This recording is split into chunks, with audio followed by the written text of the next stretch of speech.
Պարոն Կարապետյան, մինչ մենք բոլորս խոսում ենք եւ դուք ներկայացնում եք, թե ինչպես պետք է հեռացնենք Նիկոլ Փաշինյանին, ինքը ոչ թե մեկ քայլ առաջ է գնում, այլ հաջորդ ընտրական փուլին արդեն այսօրվանից պատրաստվում եւ ԿՊԱ-ականները նախաձեռնությամբ են հանդես գալիս, որ այն բոլոր ուժերը, որոնք ընտրակաշառք են բաժանել, հաջորդ ընտրությունների մասնակցություն չպետք է ունենան, այսինքն զրկվելու են ընդհանրապես որևէ ընտրական գործընթացի մասնակցելուց։ Ենթադրենք դուք մանդատները վերցրել եք խորհրդարանում եք այս նախագիծը վերել են։ Ինչպես եք դա կասեցնել օրինակ, որովհետև իրանք ունեն այն մեծամասնությունը, որը շատ հեշտությամբ կարող են անցկացնել դա։ Բայց մենք ինչի համար պետք է դա կասեցնենք։ Ես ասեմ, որ ակնհայտ է, որ այս ձայնագրություններով ամեն ինչով իրենց խնդիր չկա ապացուցելու, որ դա ընդդիմադիր երեք ուժերի հանդեպ որ ներկայացրել են ձայնագրությունները իրենք են։ Գիտեք, դա երբ կվերաբերվի մեզ, երբ գոնե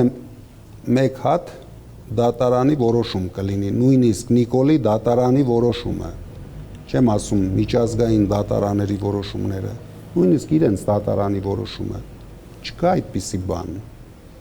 ընդամենը շինց ու գործեր, բոլոր գործերը կապ չունեն ընտրակաշառքի հետ, քյաբաբ հյուրասիրել իրար, դա չի կարող համարվել ընտրակաշառք, երբ քեսանաներոջը քյաբաբի հարավիրում։ Այսինքն բոլոր գործերը նման են այդ քյաբաբի գործերին։ Չկա մի դեպք, որ դատարանը որոշել է, որ գոյություն ունի ընտրակաշառք, այս ուժը $1 ընտրակաշառք է տվել։ Ես էլ հայտարարեցի,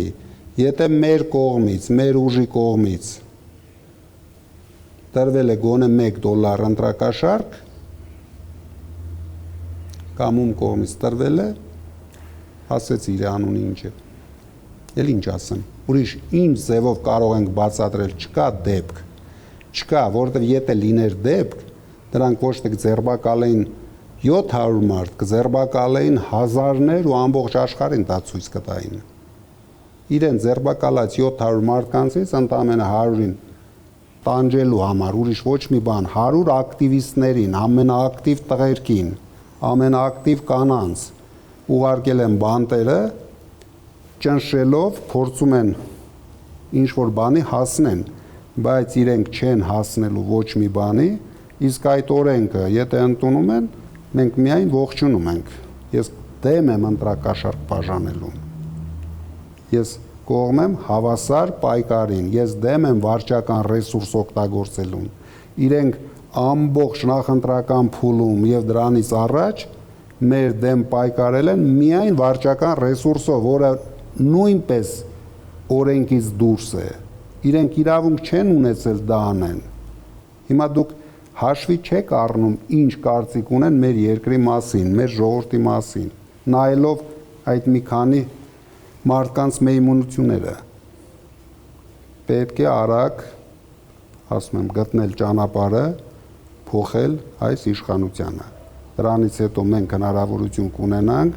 ճիշտ հարաբերություն ստեղծենք բոլոր կարևոր երկրների հետ, բոլոր գերտերությունների հետ, կզարգացնենք մեր տնտեսությունը եւ կապահովենք մեր ժողովրդին բարեկեցիկ կյանք։ Սա է ամբողջ ժողովրդով մենք պետք է սա ցանկանանք, ուզենք եւ հասնենք դրան։ Մենք խոսեցինք Ռուսաստան հետ քաղաքականության տնտեսական, մենք դրան զուգահեռ տեսնում ենք նաև, որ Ռուսաստանից ընտրություններից հետո հնչում են ուղիղ տեսակետներ, որ նրանք կասկածի տակ են դնում Հայաստանի ընտրությունները։ Եթե օրինակ Ռուսաստանի Դաշնության նախագահ Պուտինը չճանաչի Հայաստանի ընտրությունները,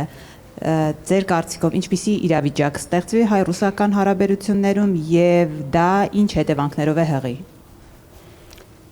Ես անհանգիստ եմ, որ նույնիսկ եթե ճանաչի էլ դա լավ բանի չի բերելու։ Ինչ է փոխվում, եթե չկա վստահություն։ Մարդը կամ ունի վստահություն, կամ չունի վստահություն։ Երկիրը կամ ունի վստահություն, կամ չունի վստահություն։ Նույն Պուտինը չտեսա, որ շատ հեշտությամբ Հայաստանը կարող են օգտագործել Ռուսաստանի դեմ պայքարի համար։ Ռուսաստանը ունի իր շահերը տանում է առաջ, հայ ժողովուրդը պարտավոր է ունենալ իր շահերը եւ իր շահերը տանի առաջ։ Եթե մենք կանգնենք նայենք ինչ է անելու Ռուսաստանը, ինչ է անելու Ամերիկան, ինչ են անելու Եվրասայույզի երկրները մեր հետ, հավատացեք, մենք պետություն չենք ունենալու։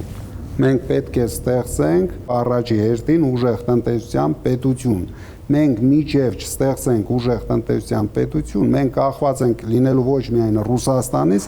նույնիսկ Մոզամբիկի պրեզիդենտը եթե չճանաչի, մենք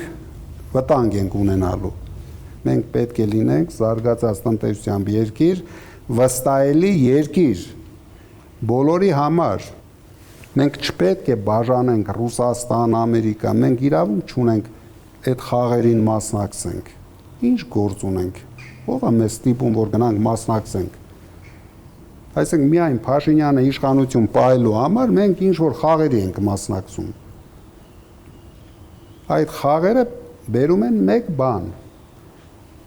Վտանգ Հայաստանի պետությանը, վտանգ հայ ժողովրդին, քարշ գալով Փաշինյանը մի 5 տարի էլ կծկի, հետո։ Բա գոյություն ունի ժողովրդի ցասում։ Բա որ